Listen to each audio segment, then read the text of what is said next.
Happy holidays and welcome in for episode 3 of the 48 Minutes podcast. I'm Ross Geiger, the host of the show, and I'm thrilled to be joined alongside both my co-hosts here tonight, Bruce Bernstein of Pure Hoops Media, and returning to the mic tonight, we also have the man, the myth, the legend, World B, Michael Freer. How are we doing tonight, fellas? Awesome. Absolutely fantastic. Glad to be back. You guys rocked the other night on the podcast. I listened to it. It was tremendous. Awesome. Glad to hear that. I'm very relieved, World B, because I was going to ask that $1 million question of whether or not you did tune in. And, based on your answer, I might have turned this 48 minutes podcast into a 48 seconds podcast if you would have said no. So glad you tuned in and enjoyed. But got a lot to talk about tonight. And we're certainly, getting to the end of 2022 here. So let's tip things off by discussing some players and or teams that have grabbed your attention here recently. And World B, since you're well rested, let's start with you. Well, I'll tell you what, one of the guys, I mentioned it to you, you guys between podcasts, my hot take of the week is I think Paolo Banchero should be an all-star this year. Ooh. Not future all-star, which he's going to be. I think he deserves to be an all-star this year. He's putting up some ridiculous numbers for the number 1 overall pick. He's averaging 21.9 points a game, 6.9 rebounds, and 4.0 assists. He's one of 13 guys in the league to do that. Here's a list of guys who's doing that along with him. Embiid, Luka, Giannis, Tatum, KD, LeBron, Steph, Siakam, Zion, Joker, Butler, and Karl Anthony Towns. That's some pretty good company you're keeping for a rookie first year in the league. He's more than living up to the hype. He's got 20 points in 20 of his first 26 games. According to my buddies at ESPN Stats and Information Group, there's only 2 other people who have done that in their first 26 games. MJ and Zion. Wow. That's pretty good company. The guy, he's on Orlando. They're struggling, or they're getting better, but they've been struggling for most of the year. They're anonymous for most of the league. But there's my guy. He should be in the All-Star this year. Banchero's a bad man. There's no doubt about it. He almost personally destroyed the Celtics last weekend in the 2 games in Boston. My quick take is I want to shout out to some guys on a very, very young team, but the Houston Rockets have 3 sons of ballers that are doing really well. We've got Kenyon Martin Jr., we've got Kevin Porter Jr., and they're being coached by Stephen Silas, son of Paul. So it's a family affair down there in Houston. Hopefully the family's going to grow together and they'll start getting some W's, Ross. Yeah, no, they're definitely on the rise as well. Those 2 teams actually just matched up last night, and Magic had a come-from-behind win on the road in Houston. But fun to watch those 2 young teams duke it out. As for me, I got the Sacramento Kings. Believe it or not, the Beam team, as they're known this year, are only 2 games back from the top spot in the West. Sabonis, he's been on an absolute tear. 20-plus rebounding nights in 3 of the past 4 games, including a triple-double last night against LeBron and the Lakers. De'Aaron Fox continues to play at a high level as well, leading the team in scoring at 23.1 points per game. But really what has surprised me this year and really stands out with this group and why I believe they're only 2 games back from the top spot in the West is the supporting cast, especially when it comes to their bench contributors. Davion Mitchell, Malik Monk, Terrence Davis, they've all had their flashes. They've all had their games. And Chimiz Metu, he's a small ball 5 for them. And even last night, Neemias Queta, not even sure if you guys know who that guy is. 10 points in 10 minutes on a perfect 5 of 5 from the field, thrown right into the fire by head coach Mike Brown. And he brought some energy off that bench to help them win that game. And, every time I watch this team, someone out there steps up that's out of the ordinary and has become a difference maker in meaningful minutes. And so the Kings are really turning a corner this year, and they've been my favorite early season development. Sabonis is leading the league in rebounding. He's leading the team in assists. And there's only 2 non-guards in the league with more assists per game than Sabonis. And that would be Joker and LeBron James. I mean, think about the Kings real quick. Think about they brought in Mike Brown, who was Steve Kerr's defensive assistant top defensive assistant coach. So what do? They have a top 5 offense. Yeah. Which they do. Yeah. Which makes you wonder, how in the world did they lose to the Hornets a couple nights ago? I'll tell you how they lost that one.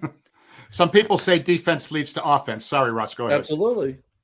You know what, they got stuck going back to their old ways. The Charlotte Hornets play pretty sloppy. LaMelo Ball likes to get after it and throw some crafty passes, and they played right into that young Charlotte game, and it really threw them, off the Sacramento brand of basketball that they've played with most of this year. But we're able to get things back on track, getting a big win over their, I guess, old rivals, the Lakers, and they're really trying to get some payback for all those lost years. But yeah, let's get right into our first quarter here, fellas.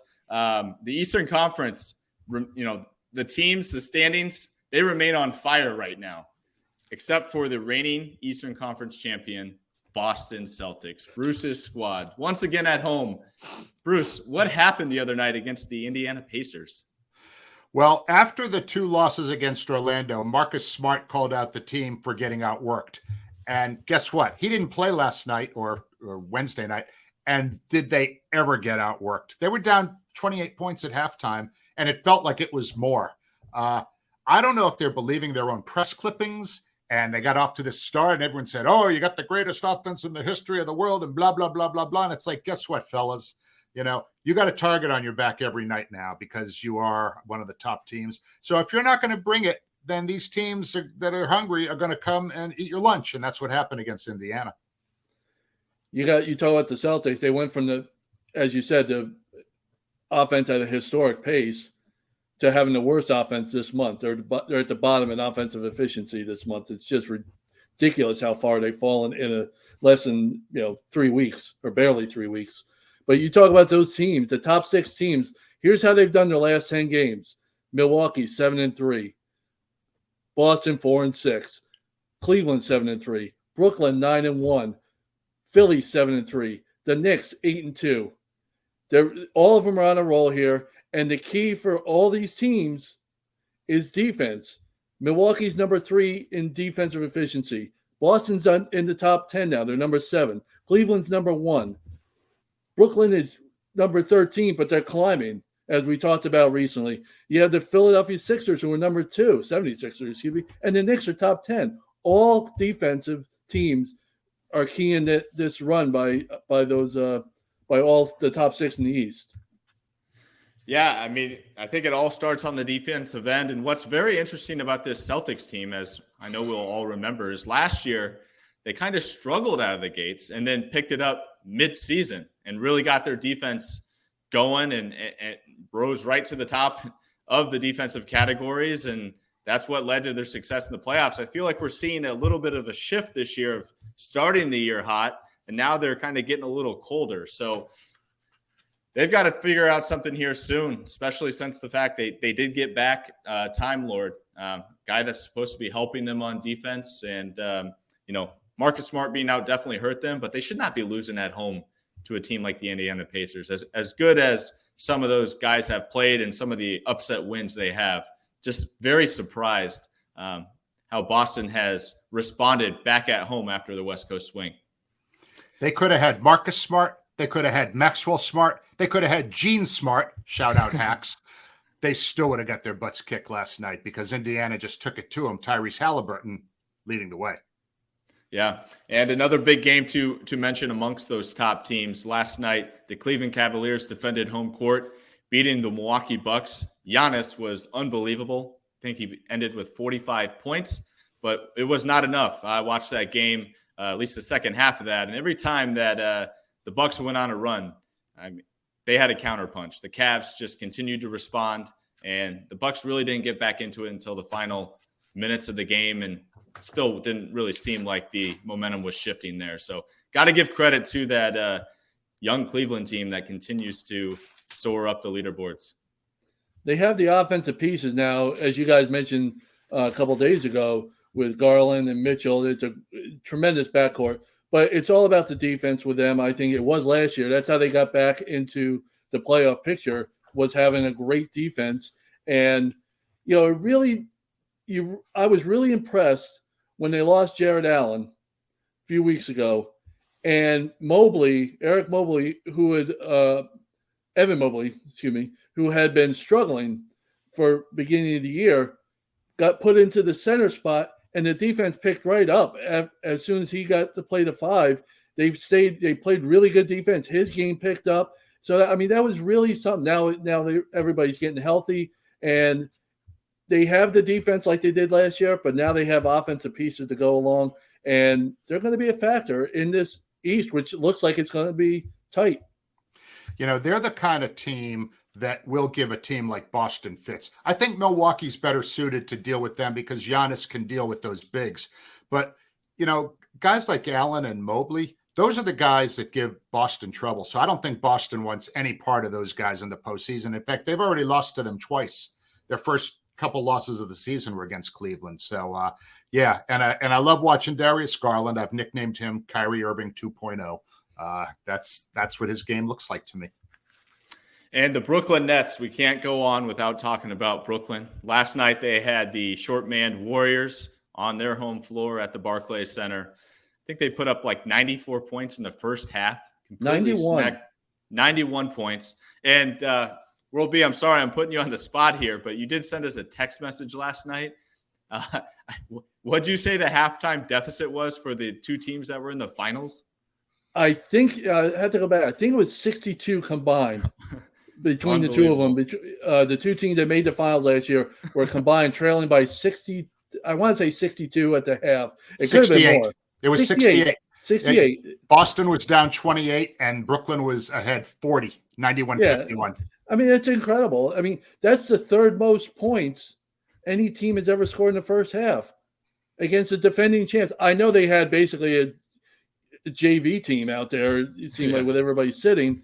But, you still can't – you're NBA players. You still can't – there were guys that played in the finals, I'm pretty sure, besides Steph and Clay. I mean, I'm sure there were – and Wiggins. I'm sure some of the other guys got some playing time in the finals last year. So, I mean, it's really no excuse. We talked about in the first podcast episode, their defense is abysmal. And we're going to get into it more with the West or whatever. But the Nets are unbelievable these days. Their offense picking up where it left off, and their defense is now becoming, as I mentioned, they're climbing. Yeah. Well, Wiseman was the only guy who sort of stood out a little bit for the Warriors last night. He had a career-high 30, okay? But Jordan Poole was 1 for 11 on threes. The Warriors are now 3-16 on the road, which is the worst road record of any team in the NBA. Here's the thing about the Nets, getting back to your original thought. The Nets, there's 5 main shooting areas on the court. The restricted area, the painted area outside the circle, the mid-range, the corner 3, and the above the break 3. The Nets are top 10 in every one of them. Wow. So, I mean, they're on fire these days. They have the offense, and now they're playing the defense. And once again, like we talked about, they're going to be a factor in what is going to be a tight Eastern Conference, it appears. Yeah, got to give credit to Jacques Vaughn. He's got those guys buying into both sides of the basketball. They've been really fun to watch here. But you mentioned the Western Conference, obviously. That's a whole different ball game right now. Whole different story out in the standings in the West. It's a wide open race, 5 teams within 1.5 games of the top spot, and lots of great drama going on as well. So, guys, I'll open the floor to you first. What stands out to you in the West with the teams that are kind of fighting it out for who's top man? Well, the first thing that stood out to me is that the top 5 teams are separated by only a game and a half. And then there's Sacramento in the 6th spot, Ross, as you mentioned earlier, only 2 games behind. All right. The Clippers are trending up. They're starting to get a little bit more healthy. Kawhi is back. But I just think that race out there is so wide open. It's going to be great for the fans because so many people are going to be interested. It's going to be a challenge for the players because there's not going to be a lot of opportunities for load management with such a close race. These coaches are going to want to pretty much win every game because one loss could, move you 2 spots in the standings when it's that tight. So I think it's just super exciting. And the great playoff races are going to be, all the fans are going to be involved. And it's fun to see, a team like New Orleans, who's, right there. And certainly Sacramento. And, then the usual suspects, Denver's there. And they're always fun to watch. You mentioned the top 5 teams separated by a game and a half. If you went even further, the top 8 teams are just 3 games. There's only 3 games separating the top 8, which is incredible. More to your point. It was, last year it was the 2 teams at the top, the Suns and the Warriors, it seemed like, with the Grizzlies right behind. But it was those 2 teams we followed all season because they were just dominating and they were at the top in all the categories. And like you say, this year it's much tighter. We talked about the East and how it was defensive-minded. The West is offensive-minded this year. If you look at offensive efficiency, the Nuggets are 3rd. The Grizzlies are just outside the top 10 at 11. The Pelicans are 7th. The Suns are the number 1 offense in efficiency in the league. The Clippers are way down next to last and behind the or ahead of just the Hornets, but they have a great defense to make up for it, top 4 defense. The Kings are number 5 in offensive efficiency. The Blazers, who we haven't mentioned yet, are number 8 in efficiency. And then you have the Jazz, who we mentioned in a couple episodes ago. We thought they were just going to go in the tank when they got rid of everybody. Well, here they are, the number 4 offense in the league. So East is defense, West is offense. It could really make for whoever makes it to the finals a real fun finals matchup, whoever is able to do it, if those trends stay the way they are. One team that you didn't mention out there, which is a good offensive team, but really one of the top defensive teams, is Memphis. Memphis is, that's a team and a franchise that has always had the identity of, the grindhouse, the grinders, they wear you down, whatever. So here's a few numbers that might be interesting. They're the top rebounding team in the NBA. They have the best rebound differential, plus 5.5. They can't make free throws, though. They're their worst free throw shooting team in the entire NBA. But they're 3rd in block shots, and they're number 1 in opponents' field goal percentage, as far as lowest opponent's field goal percentage, 44.7.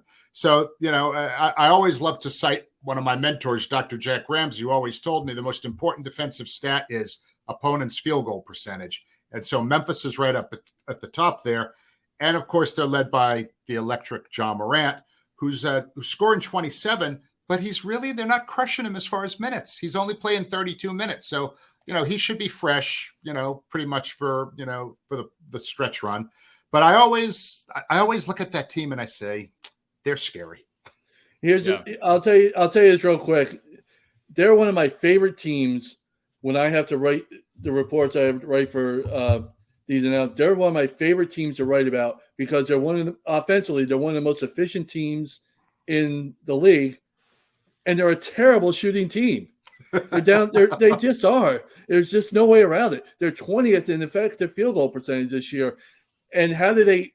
I love them because how else they get their points? They get their points off of turnovers. They get their points second chance points in the paint, fast break points. They're top 10, top 5 in all these categories. So they find other ways to score. I love teams like that. Most of the time you're efficient. You either are a really good shooting team or you cut down on the turnovers. That's how you're efficient. Points per possession. They can't shoot, so they gotta be efficient somehow, and they do in every other way. So I'm a big fan of watching them play as well. They definitely can't shoot right now. They're without their best shooter in Desmond Bane. That's been a big blow to that team. And what I find interesting at the top of this segment, I brought up the drama. Not sure if you guys caught it, but Ja Morant recently sat down, did an interview, said he's not worried about anybody in the West. He's only worried about the Celtics. He's got his eyes on the prize of making the finals. Any quick take on that statement? I mean, that's yeah. I got a take on it. I'm worried about the Celtics too. Well played there, Bruce. I think the phrase "be careful what you wish for" would certainly apply here. I'm a big Ja Morant fan. I love the confidence. He's in a tough conference, and I'd like to see him get out of the conference before he makes such comments. Let's put it that way. But you know what? They've got the best, one of the best teams in the league, and I guess he should be confident when you're on a team that's as good as they are. Yeah. And just looking at the landscape of the West, what really kind of stands out to me, and go ahead and disagree with me if you will, but outside of last year's COVID burdened season, just specifically looking at the Western Conference, I feel like this year has really been filled with a ton of IR or game time decision guys. Kawhi Leonard with the Clippers, Jamal Murray, Michael Porter with the Nuggets, Chris Paul with the Suns, and Brandon Ingram and Desmond Bane with the Pelicans and Grizzlies. There's still a ton to sort out.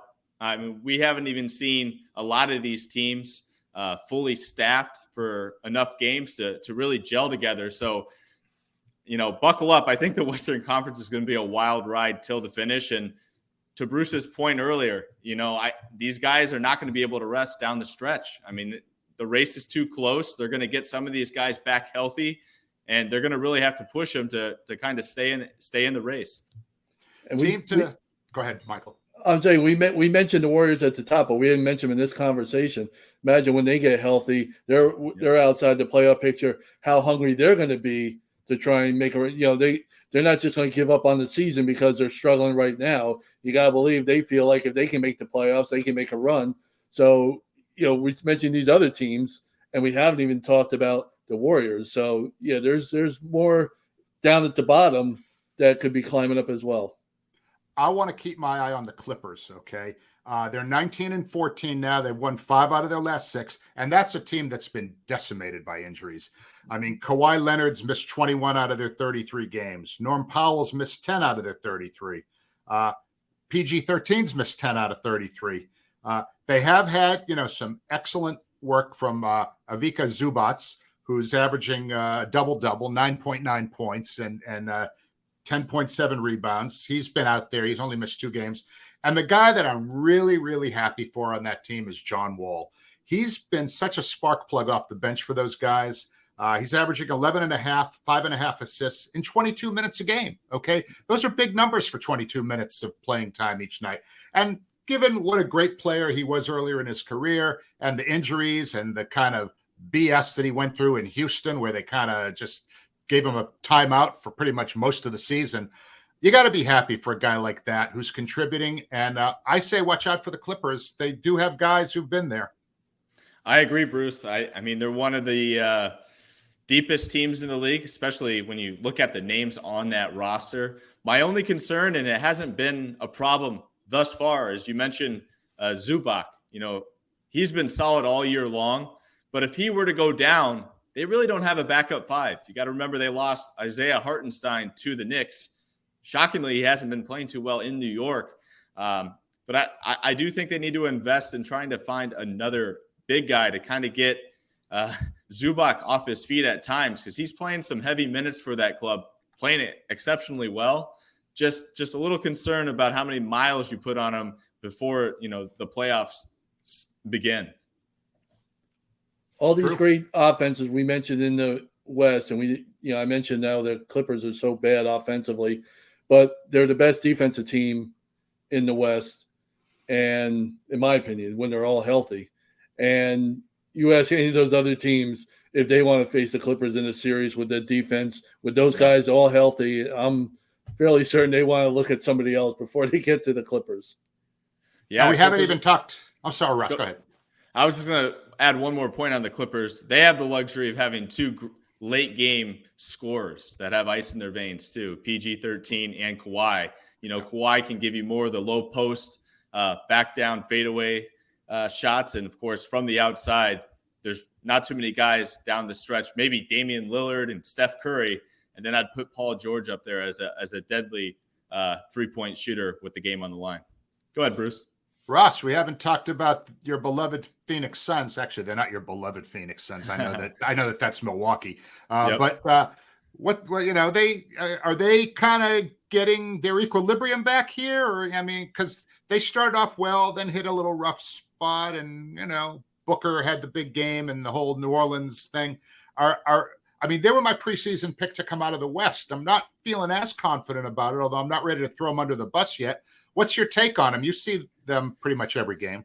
Yeah, I'm still very concerned since the last time we talked about Phoenix. Not sure if you guys caught the timeout altercation between Monty Williams and DeAndre Ayton. They had a nice little back and forth during an adverse time in the ball game against a Wizards team that was on a 10-game losing streak, and they were able to win in Phoenix. So definitely red flag of concern there for the Suns not being able to close out the Wizards, who were struggling on the back end of their West Coast road trip in that one. I just think there's a lot of unfinished business between DeAndre Ayton, Monty Williams, and potentially others within the organization. They got to get that cleared up. Of course, Chris Paul's had his own set of problems just trying to stay healthy and now get back to going 100% back out on the floor. And the Cam Johnson injury hurt him. Jay Crowder still being MIA and not traded yet. Definitely is interesting. They just have a lot of things going on there, and very different than the Brooklyn situation as far as those problems were concerned, but still a ton of distractions. The Brooklyn Nets were able to kind of get rid of those distractions. The Suns haven't. They just keep kind of opening up scabs, and I think it's really pausing this team from taking a step forward and getting back to where you saw them in preseason.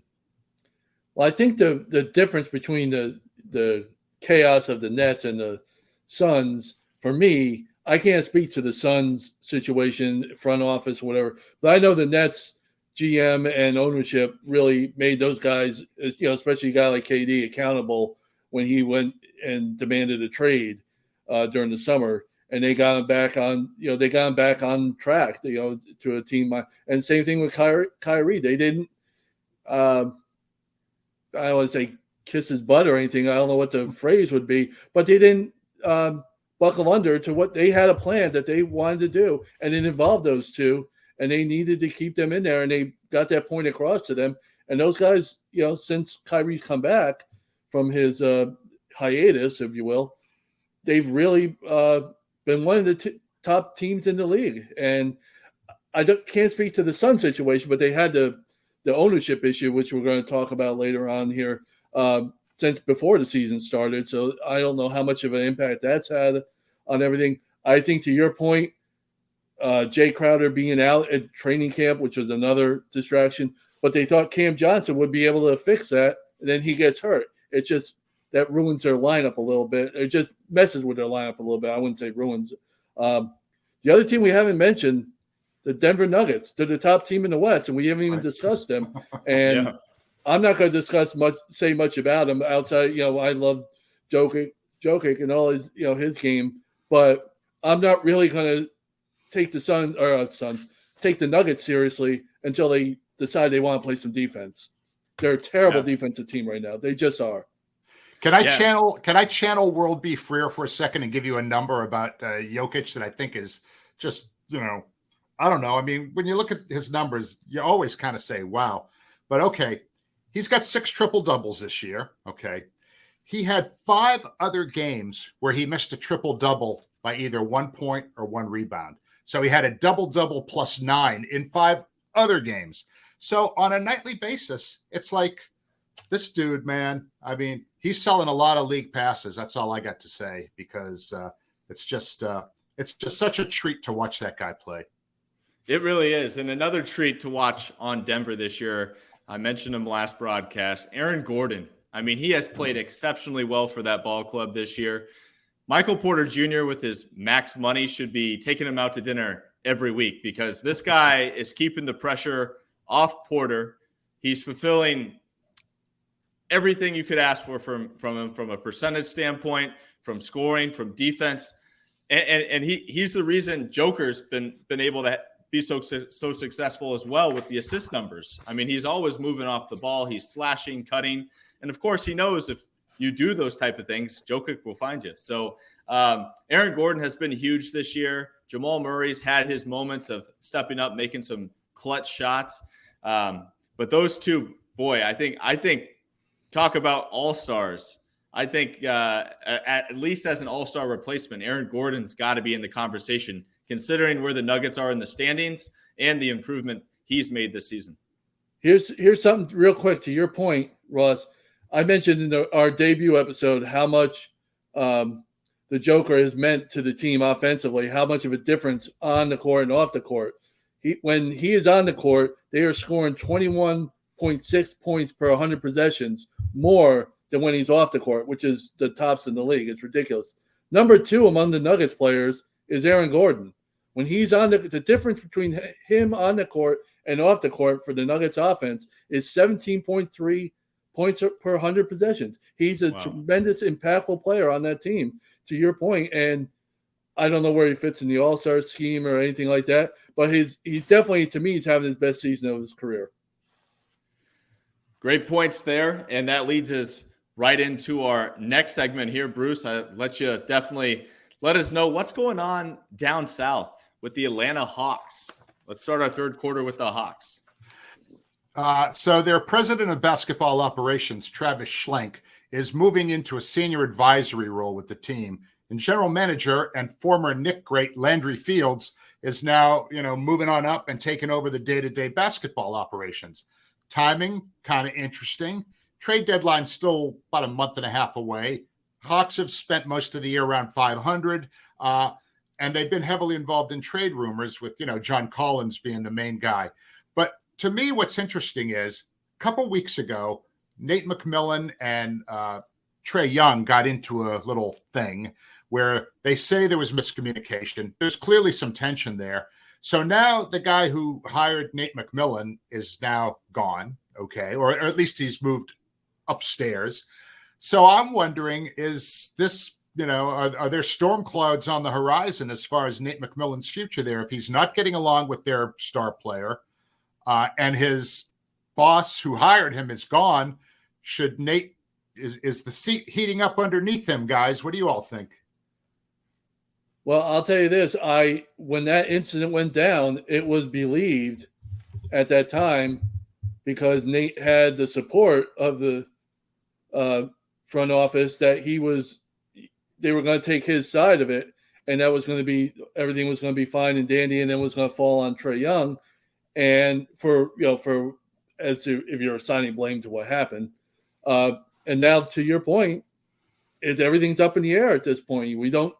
Where's it going to go? What happens if Trae Young, if they're out of the playoff picture and he decides he wants to demand a trade, he wants to get away from there, which isn't out of the realm of possibility. I guarantee you, if they go right in the pooper, which I'll tell you this would be it wouldn't look good on Trae Young because he is one of the reasons. I know his numbers are always fine and whatever, but he is one of the reasons they're not playing better because he is absolutely terrible shooting the ball this year. He's just terrible. He's one of the worst shooters in the league, percentage-wise, in effective field goal percentage and three-point percentage. So he can demand a trade, but you better put that on him as well as one of the reasons why they're not faring better in the East. Yeah, go ahead, Russ. It's very interesting with Trae Young. Obviously, that backcourt duo hasn't meshed as well as they thought it would. But what we know about this league, kind of going back to Bruce's question about the hot seats warming up, it's a players' league, all right? And Trae Young's one of the most talented guards in the game today. I certainly think Nate would be the first to go before even getting to the point of a rumor swirling that Trae may want out. I mean, he was, traded on draft night, been there his entire career. I think he, wants to be part of that organization. Saw him out during Summer League. He had taken the entire team out, so he's still one of the main leaders. My issue with that backcourt is the lack of assists. I think they're like dead last or in the bottom 5 of assists per game. They don't move the ball. It's stuck in either Murray's hands, who's having a phenomenal season, or it's in Trae Young's hand. And as you alluded to, World B, he's not shooting the ball that great this year. And as we know on the defensive side of things, Trae creates some problems too with his size and becomes a little bit of a liability there as well. The whole deal where they brought DeJounte Murray in from San Antonio was always a very curious move to me. And again, that could be one of the reasons that Schlenk has now moved on. When you give up 3 first-round draft picks for a guy, okay, which is basically what they gave for DeJounte Murray, normally, aren't you sort of thinking we're on the verge of like, he's the guy we need to put us over the top to get us either to the finals or make us a championship team? Atlanta was never that close. And to bring that guy in and mortgage your future, I mean, he's a young guy. He's got a good contract. He signed for a couple more years. So, I mean, he's not going to be leaving anytime soon. But to me, that was, and I have to wonder if that has sort of been one of the reasons that Trae Young hasn't maybe overachieved this year, because maybe he feels like they brought in this guy who's playing essentially the same position as I am. It's like, WTF, if you know what I mean. Yeah. To your point, Ross, earlier about their ball movement or whatever, they average the fewest passes per game overall of any team, 252 passes a game. They don't move the ball around, and they don't shoot the ball well. I mentioned, Murray. I mentioned Trae Young's issues shooting the ball. It's just, from 3-point range, from effective field goal percentage, it's just bad. And you don't move the ball around, you better make shots, and they're not doing, anything like that. To put in perspective, 252 passes per game being last. The Warriors are number one, 323 passes a game. So there's a difference of about 70 passes a game, ball moving around. Pace has something to do with that, obviously, but there's a lot more ball movement when you watch the Warriors play than when you watch the Hawks play. So we're going to go from Atlanta, who's had some front office drama, shall we say, to the land of the sun, the Valley of the Sun, where they've had drama of a different sort. Ross, tell us your thoughts about what's going down with the sale of that team. Yeah, big news out of Phoenix this week as Matt Ishbia has become the new majority owner of the Suns. Robert Sarver selecting Ishbia as the buyer at about $4 billion, if you can believe that. And real exciting for Suns fans. I mean, this is a long-awaited news break, and getting Sarver out of town, and couldn't be happier for the Suns organization, and for, most importantly, their fans. They want to represent a team that they can be proud of. And, the Suns are on the rise. The excitement's at an all-time high here. And I'm a huge fan of what I've heard about Matt Ishbia thus far. He is a Michigan State grad, was a walk-on for the basketball team there, played with the Flintstones, Mateen Cleaves, and Charlie Bell and Morris Peterson, if you guys remember those guys. Sure. He's rooted in Michigan. He runs a very successful mortgage company. And with the mortgage company comes an interesting tidbit here that I uncovered. Another guy in the mortgage industry is Cavs owner Dan Gilbert. And I guess there is some beef between the two stemming back to their time at Michigan State and in their involvement with the university. And just something to keep an eye on there between those two parties. Maybe not right now, or maybe not within the first couple of years, but should be very interesting to see as far as any trade negotiations, or even more importantly, me having the background in coaching and front office, whether or not, if the Suns were potentially interested in, say, JB Bickerstaff as a coach down the line, or Colby Altman as a general manager or team president, would Dan Gilbert, give permission for his guys that are on his staff to interview for a Phoenix job? Could be interesting. I don't know. What's your guys' take?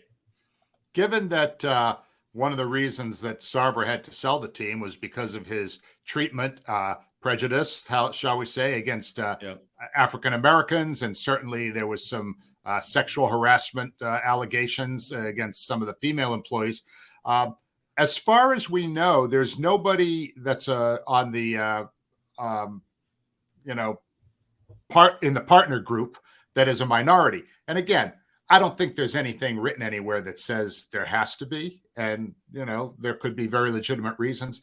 But I'm wondering, given that the league has been so, out in front when it comes to, equality and all the diversity, social issues. Exactly.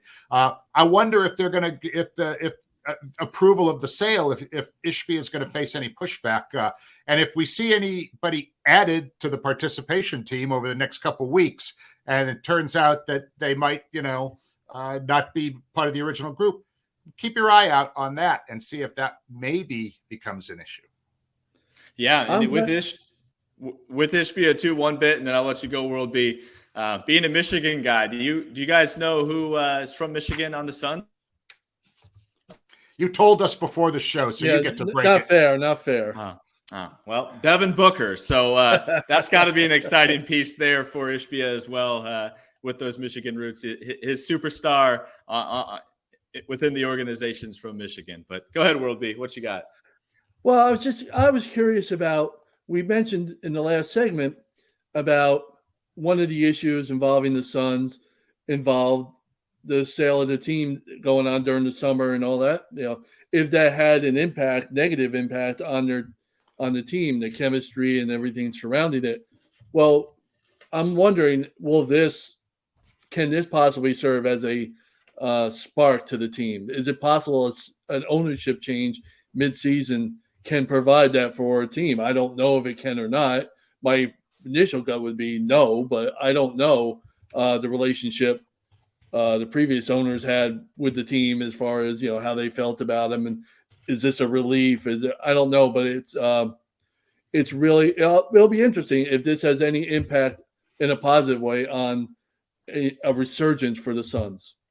Yeah, we will definitely have to keep an eye on that. And we will go ahead and shift our way to our fourth quarter here. And let's talk some breakout players. Anybody want to start on who they've got their eye on, who's caught their attention as a breakout star this year? Yeah, the clock's ticking, so I'll go really quickly. My guy is Shai Gilgeous-Alexander. To call him a breakout player after he averaged 24 points a game last season might be a bit of a stretch, but he's averaging 31, number 4 in the NBA. He's been super consistent. He's averaged 31 a game in October, 31.1 in November, 31.4 in December. He's there every night. 29 games, he's had 20-plus points. He's had 20 games with 30 or more points. He's had 42 twice. And so his scoring average has improved every single season. So SGA, 24 years old. He should be starting in the All-Star game, but he'll at least make the team, World B. Well, for me, it's a guy that we probably thought was his career, I don't say it was over, but it was never going to live up to what they were hoping, as Lauri Markkanen out in Utah. Okay. He was part of the Donovan Mitchell deal, and he struggled in Cleveland when he was, that one season he was there, and so you weren't sure what you were going to get out of him. And what do you get? You get 22.8 per game scoring, 2.1 assists. He's averaging career highs in field goal percentage, over 50%. He's shooting over 40% from three-point range. He's the only player in the league who's averaging at least 20 points a game, 8 rebounds a game, and shooting 40% from three-point range. And he used to be just a three-point guy, and that wasn't much, inside wasn't much of his game. Well, this year, in the restricted area, 70%, 71% in the restricted area, 13th in the league. Mid-range game, he's shooting 55%, which is 5th in the league. And on the corners, from the corner, he's shooting 57%, which is 2nd best in the league. He's doing it from every spot in the court, and he's another guy who probably should be an all-star. We'll see if he gets it, but he probably should be.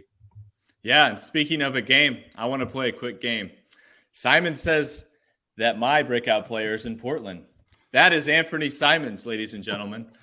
He is having a tremendous season, continues to get better year in, year out under the tutelage of Damian Lillard. And he's 2nd in the league right now in three-pointers made. With or without Dame on the floor, he's been highly effective. And this is a guy I've been watching since the Portland Trailblazers drafted him out of IMG Academy in Florida. Sneaky athletic, continues to get better at moving with or without the basketball. And when he does have the basketball in his hands, he's in the high pick and roll, and he's making plays for others. He's getting Jeremy Grant involved. He's finding the roller in Nurkic. He is just truly blowing expectations out of the water. I think a lot of teams and players around the league have been surprised at just how effective he's been this year, and he's a big reason the Portland Trailblazers are still in the playoff picture. I wonder who he was named after. Yeah. All right. I don't know any of those Simons. Good one, World B. All right. Listen, I know it's time to get Russ's best bets, but I just couldn't let this opportunity pass to talk about a gambling story that has nothing to do with the NBA. It's one of our favorite celebrity basketball fans, Drake. He placed a bet on Argentina to win the World Cup. It was a $1 million bet. Wow. So how did he lose that bet when Argentina won the World Cup? He lost the bet because he needed to bet on the game to be a tie for him to get the million, since it went into extra time. Because Argentina required extra time to win, he didn't get paid, even though he bet on them to win the World Cup. But Ross, you're going to give us advice where our people will never have that happen to them, right? Yeah, absolutely. But we've all been there. We're in Drake's shoes. We just probably haven't had $1 million on the line, but we've all had our tough breaks here and there. But today, for our best bets discussion, we're going to focus in on rookies and parlays. I got 3 rookies that I've picked out that I like to use in parlays. And we're going to start out with World B's guy in Orlando, Paolo Banchero. Like taking Paolo for 20-plus points per game. I think he's averaging at this time 21.9 points per game, and he leads all rookies in scoring. So always a good bet there with Banchero. And he's also used quite a bit. He is averaging 34.7 minutes per game, also a rookie high around the league. So good bang for your buck and going with Paolo Banchero with a lot of the offense going through him. My second guy, Keegan Murray, taking him for 1 3-pointer made in a game. He leads all rookies with 2.4 3-pointers made per game, but definitely safe to go ahead with him burying at least one in a game for the fast-paced Sacramento Kings.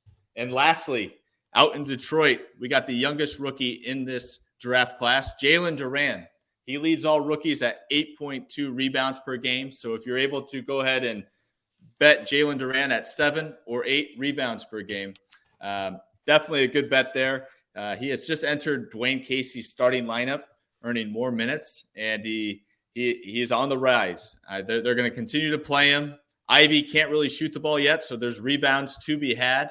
And Isaiah Stewart likes to get in foul trouble a little too often. So really like Duran there. You guys have any thoughts on any of those 3 rookies as far as bets are concerned or performance? Well, I'll tell you one thing about getting back to Banchero real quick. He gets to the line like a veteran. Yeah. He's 7th in the league in free throw attempts per game. You know, he gets about 7.4 a game. Here are the guys who are behind him in free throw, 8.3 a game.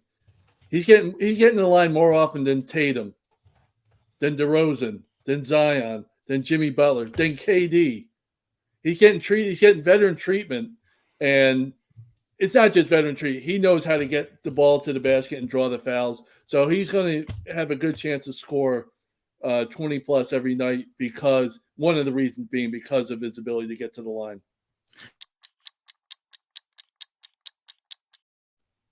All right, and we are back for a little overtime segment with you all. We got Christmas gifts to give out, and we're going to start with World B. Christmas Day slate. Who do you have your eye on? Who are you looking forward to? Well, I think I mentioned to you guys how the league always likes to present as good matchups as they can, and they do it before the season. It doesn't always work out that way. This lineup that's coming up on Christmas is really special, I think. And the one game I'm looking forward to as a Knicks fan is going to be the 76ers and the Knicks. I'm really excited about that. Both teams are on fire. Both teams are going to be contending. And for me, I'd like to see as a gift if somebody can give the Knicks some consistent outside shooting. They're bottom 5 in three-point percentage. All the great things they're doing, they're just not a good shooting team. I mentioned before about RJ Barrett, who went crazy last night from three-point range, which was great. Now we need to see it a little more often. On a night that Jalen Brunson was terrible shooting the ball. So I'd like to see my gift, if I were a Knicks fan, I'd like to receive some consistent three-point shooting. Bruce? Well, of course, the game that I'm looking forward to receiving as a gift is the Bucks-Celtics game. 2 teams kind of going in opposite directions right now. And the way Boston has been lackadaisical in their approach the last few games, being outworked by teams that really they shouldn't be outworked by. If they put forth that kind of an effort against Milwaukee on Christmas Day in front of the entire nation watching them, they will be humiliated and embarrassed. So I'm looking forward to a little bounce back effort by them. Giannis always crushes them, but hopefully they'll have enough scoring, top to bottom in their lineup to come out of there with a win, Ross. Who are you looking for on Christmas? Well, with those two picks off the board here, I'm going to have to go with the Phoenix Suns and Denver Nuggets. Obviously, I've talked about my excitement with Aaron Gordon. We've talked about the Joker. And I want to see this year's top Western Conference team as it stands now face off against last year's top Western Conference team. Should be a lot of fun. Seeing the Suns play on Christmas Day reminds me back when I was a kid, the Kobe Bryant days, going against the Lakers on Christmas. And two fun teams that I like to get up and down. Really looking forward to seeing DeAndre Ayton, and if he's up for the challenge, defending the Joker. And, Torrey Craig is a one-time Denver Nugget. He's going to have his hands full trying to defend Aaron Gordon. Should be a lot of fun. I know Devin Booker's probably got something special for the Phoenix fans that game and could have another historic night. And I'm on pins and needles to go ahead and tune into that one. Other than that, all right, we are back here. Fellas, it's been a fun show. We'll be glad to have you back. Any final thoughts before we head off into our holiday weekend? You go, Michael. Well, obviously, I wish everybody happy holidays for this weekend coming up and for the whole month. We are in the midst of an offensive explosion this league really has not seen ever. And I'm really looking forward. Something special is going to happen Christmas Day in one of these games from an offensive standpoint. We talked about before our show, Bernard King once went for 60 against the Nets in a loss on Christmas Day. And I'm not so sure I wouldn't be surprised if we see something special like that from somebody in one of these games come Sunday. If I had one thought going into the Christmas holiday, first of all, I'm all about peace on earth. I love this time of year because people treat each other great. And I think, I'd be remiss if I didn't remind folks listening to us or perhaps even watching us, a subscription to 48 Minutes makes an awesome Christmas gift. It's free. All you got to do is send somebody a link and say, hey, listen to these three guys. They know a couple things about basketball. They will enrich your lives. And we will further the effort for you to be the smartest person about basketball at work. So please give generously 48 Minutes subscriptions for Christmas gifts to your basketball fans, Ross. Yes, well said there, Bruce. Couldn't agree more with you there. I think for me, it's obviously just appreciating the time with family, stepping away, being able to watch my kids open some gifts and just have that family bonding experience. But no better way to do that on Christmas Day than to also have the television on and be sure that we're tuned into all these games. So really looking forward to watching all these games. I've started to call them study hall as we get ready for our podcasts. And I'm sure we'll have a lot to say when we come back with everyone on Wednesday. And really looking forward to that. And so that will do it for this edition of 48 Minutes. I want to thank everybody for listening. Be sure, as Bruce said, to go ahead and hit that subscribe button. Leave us a rating. Leave us some comments. And we'll be back with you next Wednesday. And we hope everyone has a happy holidays and a Merry Christmas. Peace out.